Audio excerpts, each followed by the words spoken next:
I've always acceded to at the slightest opportunity. Nigeria requires all hands on deck and need us all, regardless of age, party, tribe, religion, or other divides, to work together, reshaping our destiny as a nation. To those who have taken undue advantage of this situation to threaten any section of this country, be warned. The law will catch up with you. There is no place for ethnic bigotry or such threats in the Nigeria we seek to build. Our democracy progresses when the constitutional rights of every Nigerian are respected and protected. Our law enforcement agencies should continue to ensure full protection of life and properties of innocent citizens in a responsible manner. My vision for our country is one of a just and prosperous nation where each person may enjoy the peace, freedom, and meaningful livelihood that only democratic good governance can provide. One that is open, transparent, and accountable to the Nigerian people. For decades, our economy has remained anemic and taken a dip because of many misalignments that have stunted our growth. Just over a year ago, our dear country, Nigeria, reached a point where we couldn't afford to continue the use of temporary solutions to solve long-term problems for the sake of now and our unborn generations.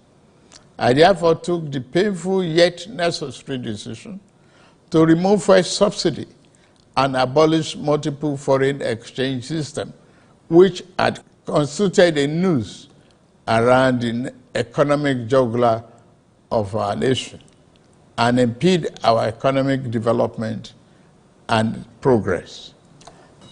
These actions block the greedy and the profit that smugglers and rent seekers made. They also block the undue subsidy we had extended to our neighboring countries to the detriment of our people, rendering our economy prostrate.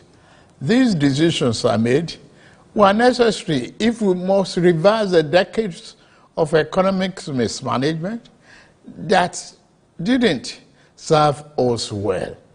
Yes, I agree, the buck stops on my table, but I can assure you that I am focused fully on delivering the governance to the people, good governance for that matter.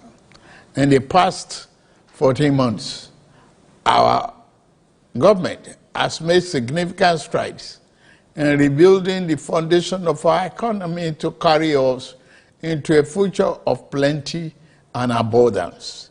On the physical side, aggregate government revenue has more than doubled, hitting over 9.1 trillion naira in the first half of 2024, compared to the first half of 2023 due to our efforts at blocking leakages, introducing automation, and mobilizing funds creatively without additional burden on the people.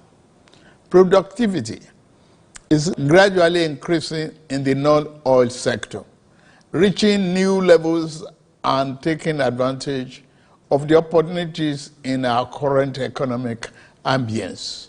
My dear brothers and sisters, we have come this far, coming from a place where our country spent 97% of all our revenue on debt service.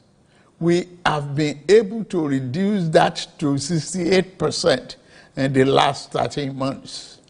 We have also cleared legitimate outstanding foreign exchange obligations of about 5 billion without any adverse impact on our programs. This has given us more financial freedom and room to spend more money on you, our citizens, to fund essential social services like education and health care. It has also led to our state and local government receiving highest allocation ever in our country's history from the Federation account. We have also embarked on major infrastructure projects across the country. We are working to complete inherited projects critical to our economic prosperity, including roads, bridges, railways, power, and oil and gas development. Notably, the Lagos-Calabar Coastal Highway and Sokoto-Badagry Highway projects will open up 16 connecting states, creating thousands of jobs and boosting economic output through trade, tourism, and cultural integration. Our once declining oil and gas industry is experiencing a resurgence on the back of the reforms I announced in May 2024 to address the gaps in the Petroleum Industry Act. Last month, we increased our oil production to 1.61 million barrels per day, and our gas assets are receiving the attention they deserve. Investors are coming back, and we have already seen 2 foreign direct investments signed over $500 million since then. Fellow Nigerians, we are a country blessed with both oil and gas resources, but we met a country that had been dependent solely on oil-based petrol, neglecting its gas resources to power the economy. We were also using our hard-earned foreign exchange to pay for and subsidize the use. To address this, we immediately launched our compressed natural gas initiative, CNG, to power our transportation economy and bring us down. This will save over 2 trillion naira a month being used to import PMS and AGO and free up our resources for more investment in healthcare and education. To this end, we'll be distributing 1 million kits of extremely low or no cost to commercial vehicles that transport people and goods and who currently consume 80% of imported PMS and AGO. We have started the distribution of conversion kits and setting up of conversion centers across the country in conjunction with the private sector. We believe that this CNG initiative will reduce transportation costs by approximately 60% and help to curb inflation. Our administration has shown its commitment to the youth by setting up the student loan scheme. To date, 45.6 billion has already been processed for payment to students and their respective institutions. I encourage more of our vibrant youth population to take advantage of this opportunity. We established the Consumer Credit Corporation with over 200 billion to help Nigerians to acquire essential products without the need for immediate cash payment, making life easier for millions of households. This will consequently reduce corruption and eliminate cash and opaque transactions.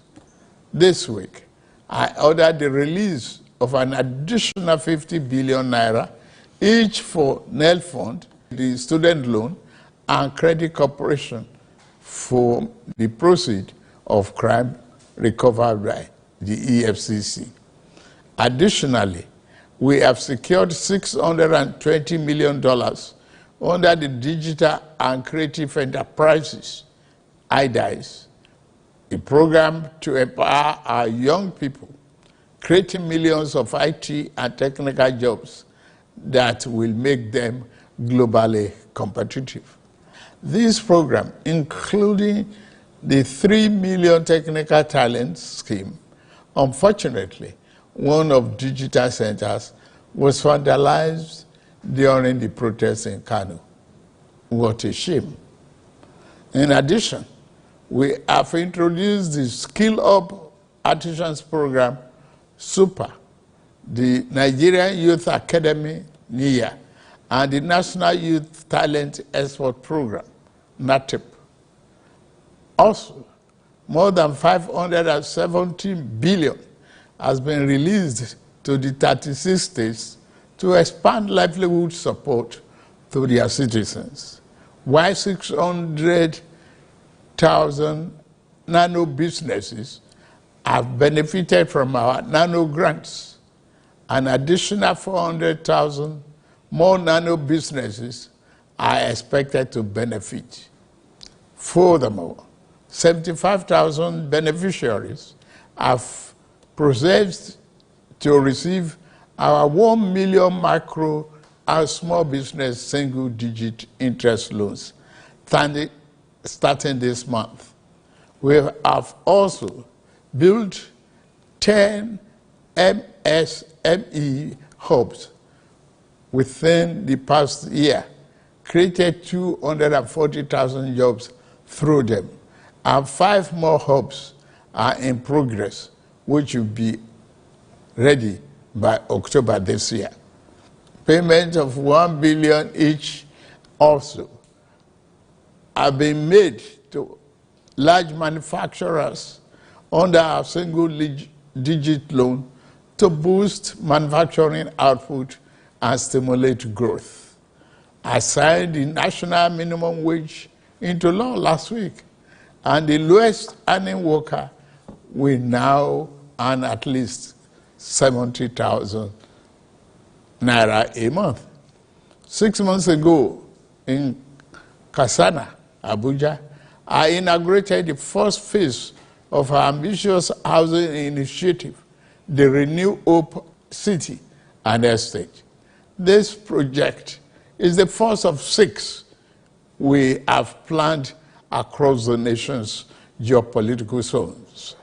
Each of these cities will include a minimum of 1,000 housing units, with Kasana itself set to deliver 3,212 units.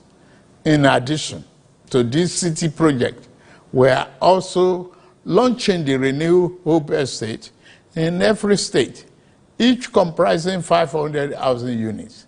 Our goal is to complete a total of 100,000 housing units over the next 3 years.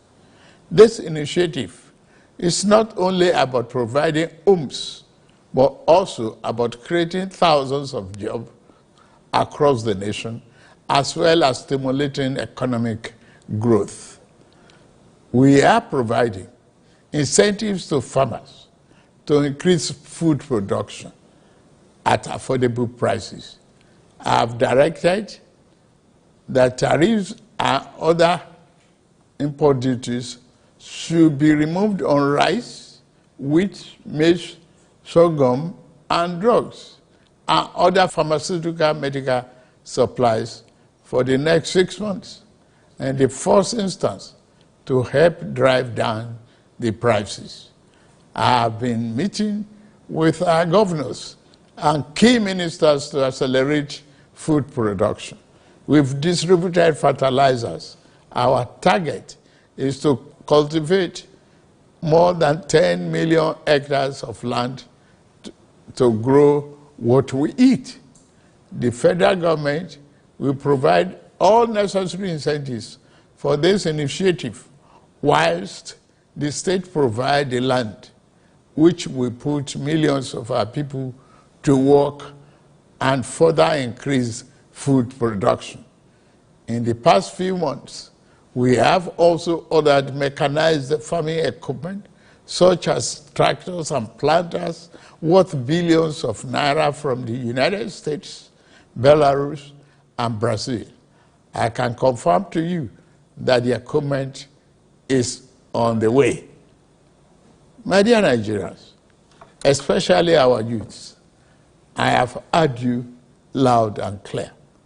I understand the pain and the frustration that drive this protest, and I want to assure you that our government is committed to listening and addressing the concerns of our citizens.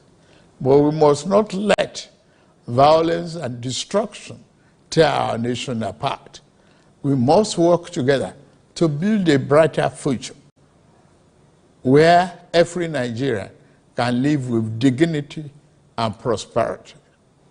The task before us is a collective one, and I am leading the charge as your president. A lot of work has gone into stabilizing our economy, and I must stay focused on ensuring that the benefits reached every single Nigerian as we promised. My administration is working very hard to improve and expand our national infrastructure and create more opportunities for our young people. Let nobody misinform and miseducate you about your country or tell you that your government does not care about you. Although there have been many dashed hopes in the past, we are in a new era of renewed hope. We are working hard, and the result will soon be visible and concrete for everyone to see, feel, and enjoy. Let us work together to build a brighter future for ourselves and for generations to come. Let's choose hope over fear, unity over division, and progress over stagnation. The economy is recovering. Please, don't shut out this oxygen.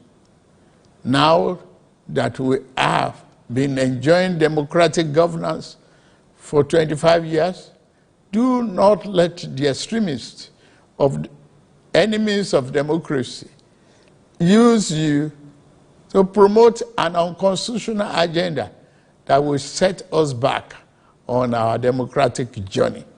Forward ever, backward never.